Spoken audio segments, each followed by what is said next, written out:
Halo teman-teman semua, apa kabar hari ini? Semoga kalian selalu dalam keadaan baik, sehat, dan bahagia dimanapun berada.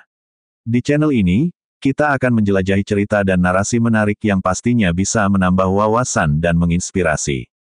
Hari ini, mari kita dengarkan sebuah narasi, pemikiran Profesor Stella, Otak vs AI. Teknologi dan ketakutan akan AI. Ketakutan, banyak orang khawatir AI akan menggantikan manusia dan menguasai kehidupan. Hal ini sering dipengaruhi oleh narasi dalam film futuristik. Pandangan Stella, AI adalah alat, bukan ancaman. Jika manusia bijak menggunakan AI, teknologi ini akan memperkuat kemampuan manusia, bukan menggantikan. Contoh positif, AI membantu dokter mendiagnosis penyakit dengan cepat melalui analisis data medis. Negatif, ketergantungan pada AI di pekerjaan rutin dapat menyebabkan pengangguran jika keterampilan manusia tidak ditingkatkan. Keunggulan dan kelemahan AI. Keunggulan AI, memori tanpa batas dan kemampuan analisis data yang jauh lebih cepat dibanding manusia. Contoh, AI seperti Google Search dapat memberikan informasi dalam hitungan detik. Kelemahan AI, tidak memiliki kreativitas, emosi, dan pemahaman konteks sosial atau moral seperti manusia. Contoh, ChatGPT tidak bisa memahami konteks personal seperti konseling yang dilakukan oleh psikolog manusia. Ketergantungan pada teknologi. Pandangan Stella, ketergantungan yang berlebihan pada teknologi dapat melemahkan kemampuan kritis dan kreatif manusia. Contoh, dalam pendidikan, anak-anak yang hanya bergantung pada kalkulator tanpa memahami konsep dasar matematika. Dalam pekerjaan, penulis yang terlalu bergantung pada AI seperti ChatGPT dapat kehilangan kemampuan menulis kreatif. Pentingnya abstraksi pola oleh otak. Penjelasan, manusia tidak mengingat semua detail, tetapi menganalisis pola penting untuk memahami dan memecahkan masalah. Contoh, dalam desain studio, manusia tidak mengingat semua detail, tetapi memahami pola umum seperti, studio memiliki kamera, mikrofon, dan pencahayaan. Literasi AI. Pentingnya literasi, masyarakat harus memahami batasan AI agar tidak menjadi korban manipulasi atau hoaks. Contoh, deepfake, video palsu yang terlihat seperti tokoh publik, seperti video hoaks Menteri Keuangan menjanjikan uang kepada masyarakat.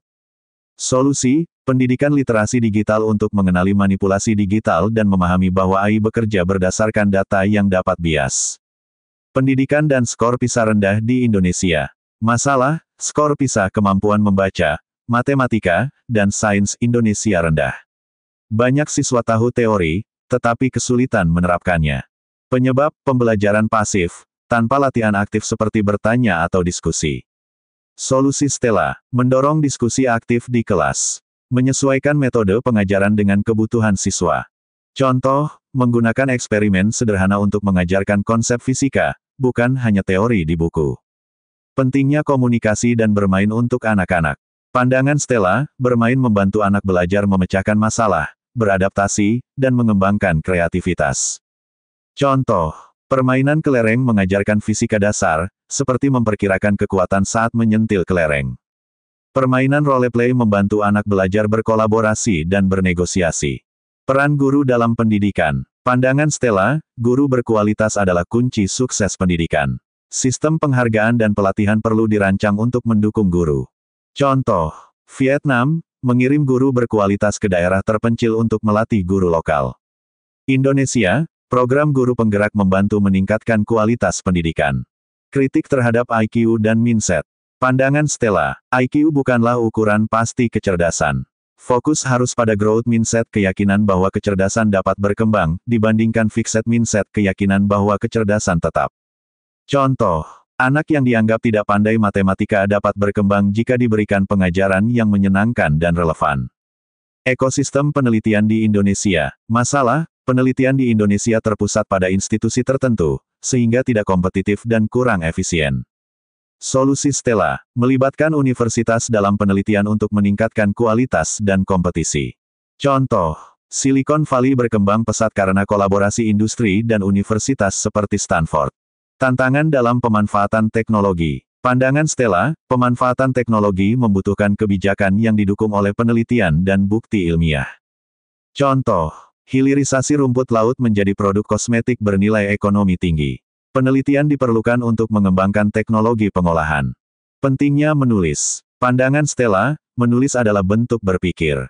Tulisan yang baik mencerminkan pemikiran yang teratur. Contoh, di Harvard, seluruh mahasiswa diwajibkan mengikuti kelas menulis untuk melatih logika dan kemampuan komunikasi. Profesor Stella menekankan pentingnya keseimbangan antara penggunaan teknologi dan pengembangan kemampuan manusia. Teknologi, khususnya AI, harus dimanfaatkan untuk mendukung manusia, bukan menggantikan. Pendidikan, penelitian, dan literasi teknologi adalah kunci untuk mencapai Indonesia yang lebih maju. Profesor Stella memiliki pemikiran mendalam mengenai perbandingan antara otak manusia dan kecerdasan buatan AI. Berikut poin-poin utama dari pandangannya. Keunggulan AI dibandingkan otak manusia. Memori dan penyimpanan data, AI unggul dalam mengingat dan menyimpan data tanpa batasan kapasitas seperti manusia yang cenderung lupa dan selektif dalam mengingat. Kecepatan pemrosesan informasi, AI mampu mengolah informasi dalam jumlah besar dengan sangat cepat, melampaui kemampuan otak manusia. Kelemahan AI dibandingkan otak manusia. Kemampuan abstraksi dan pola, manusia memiliki kelebihan dalam mengabstraksi pola dan menyaring informasi yang relevan. Tidak semua hal perlu diingat secara detail, dan kemampuan ini penting untuk pemecahan masalah. Kreativitas dan inovasi, AI hanya bekerja berdasarkan data dan algoritma yang ada, sedangkan manusia mampu menciptakan ide-ide baru yang melampaui data yang ada. Empati dan moralitas, manusia memiliki aspek moral dan emosional yang tidak dimiliki AI, seperti memahami konteks sosial dan membuat keputusan etis. Ketergantungan pada AI, ketergantungan manusia pada teknologi, termasuk AI, bisa menjadi bumerang jika tidak diimbangi dengan pengembangan kemampuan kritis dan kreatif. Dalam pendidikan, penggunaan AI seperti ChatGPT sebaiknya digunakan untuk melatih kemampuan berpikir aktif, bukan sekadar menjadi alat pasif. Bahaya bias pada data AI. AI seringkali menunjukkan bias berdasarkan data yang digunakan. Misalnya, diskriminasi dalam penilaian bahasa atau budaya tertentu.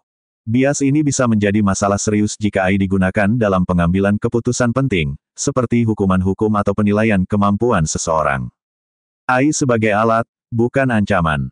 Profesor Stella menekankan bahwa AI hanyalah alat, dan manusia tetap memiliki kendali. Jika digunakan dengan bijak, AI dapat memperkuat kemampuan manusia, bukan mengalahkannya. Namun, jika manusia kehilangan kemampuan untuk memahami dan mengendalikan teknologi, AI dapat menjadi ancaman nyata. Pentingnya literasi AI. Banyak orang menggunakan AI tanpa memahami batasan dan kekurangannya. Literasi AI penting agar masyarakat dapat memahami apa yang bisa dan tidak bisa dilakukan AI. Misalnya, mengenali hoaks atau manipulasi yang dihasilkan oleh AI seperti deepfake. Keseimbangan antara otak dan AI. Profesor Stella menegaskan pentingnya keseimbangan antara penggunaan teknologi dan pengembangan kemampuan manusia. AI sebaiknya menjadi pendukung, bukan pengganti otak manusia. Manusia tetap harus mengasah kemampuan berpikir, memecahkan masalah, dan berkomunikasi secara aktif. Secara keseluruhan, Profesor Stella melihat AI sebagai alat yang sangat berguna jika digunakan dengan bijak. Namun, manusia harus tetap menjaga keunikan otak mereka, seperti kreativitas, empati, dan kemampuan abstraksi, agar tetap relevan dalam dunia yang semakin didominasi teknologi. Pentingnya literasi AI. Literasi AI mengacu pada kemampuan memahami, menggunakan, dan mengkritisi teknologi kecerdasan buatan AI dengan bijak. Dalam pandangan Profesor Stella, literasi ini sangat penting karena ketergantungan tanpa pemahaman. Penggunaan yang meluas, AI telah menjadi bagian dari kehidupan sehari-hari, dari ChatGPT hingga algoritma media sosial. Namun, banyak pengguna tidak memahami cara kerja dan batasannya. Risiko kesalahpahaman, ketidaktahuan tentang bagaimana AI bekerja dapat membuat pengguna terlalu percaya pada hasil atau informasi yang dihasilkan AI, bahkan jika itu salah atau bias. Kekurangan dan batasan AI. Data yang digunakan, AI bekerja berdasarkan data yang sudah ada. Jika data tersebut bias, AI akan menghasilkan hasil yang bias pula. Contohnya, AI dapat salah menginterpretasi konteks budaya atau bahasa tertentu. Kurangnya pemahaman konteks, AI tidak memiliki pemahaman konteks sosial, moral, atau emosional seperti manusia. Keputusan yang dibuat AI seringkali mekanis dan kurang memperhatikan dampak pada manusia. Hoaks dan manipulasi yang dihasilkan AI. Deepfake, teknologi deepfake memungkinkan manipulasi wajah dan suara seseorang untuk membuat konten yang terlihat nyata, tetapi sebenarnya palsu. Contohnya, video palsu seorang tokoh publik yang menyampaikan pernyataan yang tidak pernah mereka ucapkan. Penyebaran informasi salah, AI dapat digunakan untuk menyebarkan informasi yang salah secara masif, seperti berita palsu atau klaim yang tidak berdasar. Ini berbahaya, terutama jika menyangkut isu sensitif seperti politik atau kesehatan. Konsekuensi sosial dari kurangnya literasi AI. Meningkatnya kepercayaan pada hoaks, orang yang tidak paham teknologi cenderung percaya pada konten yang dihasilkan AI karena terlihat meyakinkan. Polarisasi sosial, hoaks yang dihasilkan oleh AI dapat memperburuk konflik sosial dan politik, terutama jika digunakan untuk memanipulasi opini publik. Solusi, literasi AI sebagai edukasi masyarakat. Pengenalan batasan AI. Masyarakat perlu mengetahui bahwa AI tidak selalu benar atau objektif. Penting untuk memahami bahwa AI hanya mengolah data dan bukan berpikir seperti manusia. Pendidikan tentang hoaks AI. Mengajarkan cara mengenali tanda-tanda manipulasi digital seperti deepfake misalnya, pergerakan wajah yang tidak alami atau suara yang tidak sinkron. Memperkenalkan alat untuk memverifikasi keaslian konten. Pemanfaatan AI secara positif. AI bisa digunakan untuk mendeteksi hoaks, mengedukasi masyarakat, dan meningkatkan efisiensi pekerjaan. Namun, harus ada pemahaman tentang kapan dan bagaimana menggunakannya. Dampak literasi AI pada masyarakat. Kesadaran kritikal, masyarakat yang paham AI akan lebih kritis terhadap informasi yang mereka terima. Penggunaan yang bijak, literasi AI akan membantu masyarakat memanfaatkan teknologi dengan optimal tanpa mengabaikan aspek-aspek etis. Pencegahan penyalahgunaan, dengan literasi yang baik, masyarakat bisa lebih waspada terhadap potensi manipulasi atau penyalahgunaan teknologi AI. Literasi AI bukan hanya soal kemampuan teknis, tetapi juga kesadaran kritis dan etis tentang teknologi ini.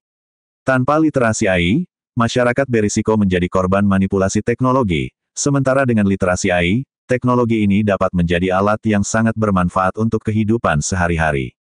Literasi AI adalah kemampuan untuk memahami, menggunakan, dan mengkritisi kecerdasan buatan AI secara bijak. Sementara itu, memanfaatkan AI berarti menggunakan teknologi AI untuk meningkatkan efisiensi, produktivitas, dan kreativitas dalam berbagai aspek kehidupan. Berikut adalah penjelasan tentang bagaimana literasi AI dapat dikembangkan dan AI dimanfaatkan secara optimal. 1. Meningkatkan literasi AI. Agar masyarakat dapat memanfaatkan AI secara bijak, langkah-langkah berikut dapat dilakukan. A. Edukasi dasar tentang AI. Pengertian AI, memahami bahwa AI adalah teknologi berbasis algoritma yang mengolah data untuk menghasilkan prediksi, keputusan, atau rekomendasi. Kelebihan dan kekurangan AI. AI unggul dalam analisis data, otomatisasi, dan kecepatan. AI memiliki batasan, seperti bias data, kurangnya kreativitas, dan pemahaman konteks manusia. B. Mengenali penggunaan AI di kehidupan sehari-hari. Aplikasi umum AI. Chatbot seperti ChatGPT, algoritma media sosial misalnya, rekomendasi video di YouTube.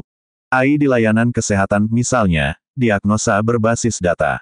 Tanda manipulasi AI, mengenali konten deepfake atau hoaks.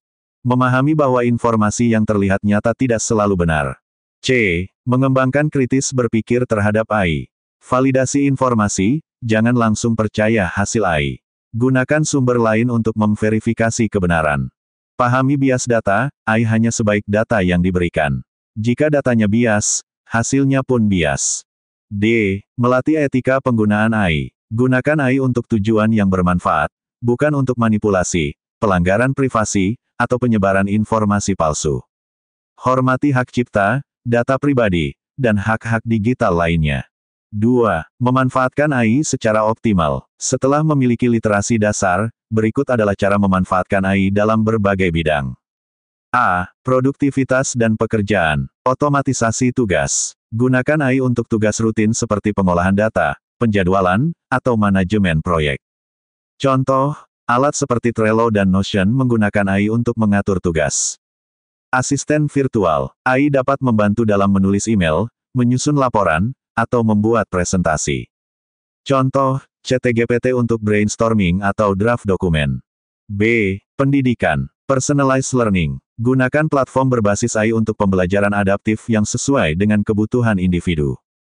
Contoh, Duolingo untuk belajar bahasa. Riset dan analisis. AI dapat membantu menganalisis jurnal ilmiah atau data riset. Contoh, Alat seperti Zotero atau Mendeley. C. Bisnis. Analisis data. AI membantu menganalisis tren pasar, perilaku konsumen, atau efisiensi operasional. Pemasaran digital. AI digunakan untuk personalisasi iklan dan prediksi kebutuhan pelanggan. Contoh, algoritma rekomendasi di e-commerce. D. Kesehatan. Diagnosa dan prediksi. AI digunakan untuk menganalisis hasil medis seperti CT scan atau tes laboratorium. Asisten pasien. Aplikasi kesehatan berbasis AI dapat mengingatkan jadwal obat atau memberi tips kesehatan.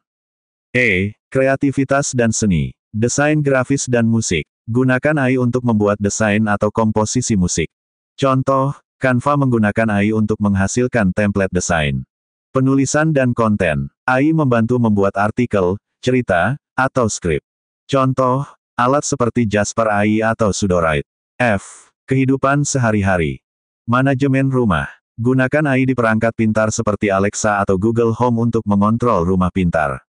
Perjalanan dan navigasi. Aplikasi seperti Google Maps menggunakan AI untuk memberikan rute tercepat berdasarkan kondisi lalu lintas. 3. Mengintegrasikan literasi dan pemanfaatan AI. Agar AI dimanfaatkan secara maksimal dan bertanggung jawab. Berlatih berinovasi, cari cara baru untuk menggunakan AI di bidang yang relevan dengan kebutuhan. Kolaborasi AI dan manusia. AI tidak menggantikan manusia, tetapi mendukung pekerjaan manusia. Pembelajaran berkelanjutan, ikuti perkembangan teknologi AI agar selalu up to date. 4. Tantangan dan solusi. Tantangan. Kurangnya akses ke teknologi AI di daerah tertentu. Ketakutan terhadap pengangguran akibat otomatisasi. Solusi. Memperluas pelatihan AI ke berbagai kelompok masyarakat. Menciptakan pekerjaan baru yang relevan dengan perkembangan AI. Literasi AI dan kemampuan memanfaatkannya memungkinkan masyarakat tidak hanya memahami teknologi ini, tetapi juga menggunakan AI untuk mendukung kehidupan, pekerjaan, dan inovasi dengan cara yang bertanggung jawab dan beretika. Terima kasih sudah menyempatkan waktu untuk mendengarkan narasi ini. Semoga apa yang kita sajikan bisa memberi manfaat dan sudut pandang baru. Jangan lupa untuk like, share dan pendapat kalian di kolom komentar, sangat senang membaca respon kalian.